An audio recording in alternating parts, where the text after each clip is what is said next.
Eat slugs. Mwah! The new Team Pokeref merch apparel is now live. Support the channel with the slimiest drip in the hood with the new Eat Slugs design. Merchandise is available in a variety of colours and sizes for all age groups. Links in the description below. Hey, what's going on guys, my name's Raph, and tomorrow the first trial mission for Project Mew commences in episode 80 of Pokémon Journeys. There's a lot to look forward to in this episode. Despite this, we recently received some new information from Telebi-kun, including some new merchandise sets that could be hinting towards a very special character return. There's a bunch of information to cover, so let's jump straight into it. Don't forget to leave this video a like to show your support, and I'll be sure to bring out my next video shortly. Make sure to subscribe if you aren't ready to keep up to date, and without further ado, let's begin. So at the end of episode 79, we got introduced to the preview of episode 80, which ended up revealing the debut of Asahi's legendary Pokemon Urshifu. So it turns out the Rapid Strike style Urshifu ended up belonging to Asahi after all. I always thought that seeing as Tsurugi owned one Urshifu, that Asahi would own the other, and taking into consideration their colour palettes, that seemed to be the case, which could even potentially indicate towards the introduction of their Gigantamax forms, as shown in the recent merchandise. I would love to find out how both of these chasers obtained these legendary Pokemon, and maybe we could see Mustard make his mark alongside the Isle of Armor in the future. Now let's dive into all of the latest news, alongside explore potential theories and plot points. Before I begin, the details I'll be discussing are in no particular order. This is just pure speculation. Let's start off with the latest issue of Telebi-kun. The scan showed us a few new frames for the upcoming episode. We got confirmation that a shiny Volcarona will feature in this episode after all. From what we're aware of, it's not confirmed if Go will catch this Pokemon. However, if he does need to obtain a shiny scale to relate to the title and trial mission, then I would assume that he would maybe have to catch the Pokemon after all, unless the writers will be taking a similar approach to what Gary did with Moltres and just obtained a feather after the Pokemon fled from the battle. We then have some new details about episode 81. So with the initial reception of shiny Volcarona featuring in episode 80, many began to suspect that the other shiny Pokemon would feature in this episode too, thanks to a new frame showing a shiny Voltorb. However, it turns out that this Pokemon and a generic roundup of shiny Pokemon will all be featuring in episode 81, relating to the title of the episode, The Blue Pokémaniac. Thanks to further translations, episode 81 will be focusing all about shiny Pokemon. I really hope we get an opportunity to see Karabari, the shiny hunter from episode 14, return, as this would be the perfect opportunity to bring the character of the day back. I originally thought that he would return in the Volcarona episode, but now that we have the confirmed voice acting listing for this episode, it doesn't look like that he'll be back after all.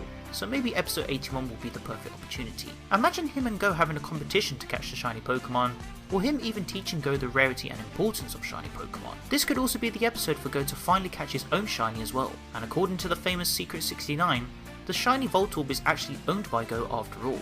But we'll just have to wait and see. Further details from the scan explain that Lance is still part of the Kanto Elite Four, who owns a shiny Gyarados. Finally, we have the discussion of the new merchandise set. The focus is on the Generation 8 Regis Regidrago and Regieleki. Back in my Cynthia theory, I mentioned how the Sinnoh champion and Brandon from the Battle Frontier could return to fit the missing spots of DP and AG continuity back in the earlier days of the Journey series. With Cynthia now confirmed to be returning, there is still a large gap for the AG series, and this is where I still believe that Brandon could return to fill this gap, and he'll also pay tribute to the debut of the new Regis. Brandon was last shown in the AG and Diamond and Pearl series, known for his Pokemon being the legendary Titans. After losing to Ash in the Sinnoh League, Paul announced that he would return to Snowpoint Temple to re-challenge Brandon. The outcome of this battle is still unknown. But what if we found out about this battle in Pokemon Journeys? Relating back to Regidrago and Regieleki, what if these Pokemon tied into future research and captures for Brandon? Seeing as all the Regis are now obtainable in Galar thanks to the expansion pass, this could also have a slight correlation. My theory is that Brandon continued his research to learn more about the legendary Titans, where he then discovered Regidrago and Regieleki in Galar. During the time of Paul's rematch, he caught these Pokemon and used them against him. Taking this into consideration, this is where I believe we will see Paul return in Pokemon Journeys. He will return to mention how he wants to take part in the World Coronation series and mention the continuity of his match with Brandon. Maybe he won against the new Regis, or maybe he lost again, making him reconsider this objective, leading to him wishing to conquer the World Championships, learning that Ash is competing. We've already seen a flashback of Paul in the Project Mew episode focusing on Inferno, so maybe this future return could have been teased from just a small flashback. This would then tie into Cynthia's mention of how he and Ash would meet again in the Champion League back in episode 188 of Diamond and Pearl. She mentioned she would look forward to the day, indicating that she too would return to witness and potentially compete alongside having a relation to the plot. And now that Cynthia has been confirmed to return, we could receive an update from herself. Seeing as Brandon is the strongest frontier brain, maybe he too could reappear to foreshadow the new Regis, alongside debuting in the Pokemon World Championships. So not only would we see these returning characters, this would be a great way to fill in the missing continuity for the Advanced Generation series. One further detail to take into consideration is that this set is going to be released in September, so don't be surprised if this relates to a potential new opening or special preview trailer. Just before concluding, a ton of new information was revealed. The summary and episode title for episode 84 ended up being revealed later on in the day. The episode is titled Alcremie's Super Sweet Battle. From the summary, we gather that Opal will be returning and will be hosting an Alcremie cake decoration tournament that will involve Ash, Go, Raihan and Leon. It's actually quite interesting because the other day, New Type magazine ended up teasing this event to come in the future. It's not known if Chloe will catch an Alcremie, and despite us seeing merchandise of this Pokemon all the way back in April, we have no idea if this will happen, and nothing has been confirmed about its Gigantamax form debuting in this episode. It appears that the Pocket Monster calendar ended up proving itself to be another reliable source, as the month of October, which focuses on Halloween, shows tribute to a variety of Pokemon, with Alcremie being one of them. Again, nothing has been confirmed if Chloe will catch this Alcremie or the supposed Ponyta. But what has been confirmed is that Go will be catching the shiny Voltorb after all, thanks to episode 81's new summary. It looks like that this Pokemon would have been caught off screen. Seeing as the episode titles for episode 82 and 83 are still undecided, there's been some possible leaks that may have teased the events to come. Here's your 5-second spoiler warning if you don't want to be spoiled.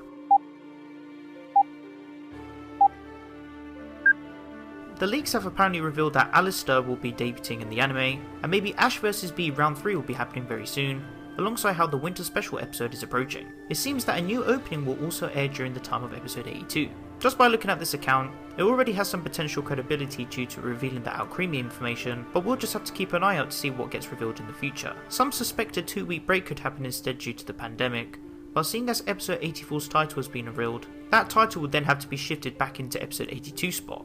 And this isn't something to be confused with like what we had for Phalanx and the Darkrai episode, as the Darkrai and Cresselia arc were 2 separate episodes in the end, rather than being one. So in my opinion, I still think the titles for episode 82 and 83 are still yet to be revealed. As always, take this information with a pinch of salt, as not all of it has been confirmed yet. Overall, Pokémon Journeys is charging up for some very exciting events. Whilst we're still waiting for a new opening and special preview trailer, there's for sure something big being kept in store for us all. But why not let me know what you guys think in the comment section down below. If you guys would like to interact with me, then be sure to follow me on Twitter and join the Team PokeRef Discord server to discuss all things Pokemon. You can find the rest of my social networks on screen and in the description below. If you enjoyed the video, then be sure to leave it a like, as your support is greatly appreciated. Don't forget to share the video with your friends. Finally, make sure to subscribe to keep up to date with my videos, and click on the little bell to enable notifications so you guys get notified when I upload a new video. I hope you guys enjoyed this video, and be sure to stick around for more Pokemon content. Thank you so much for watching, and I'll catch you guys in the next one.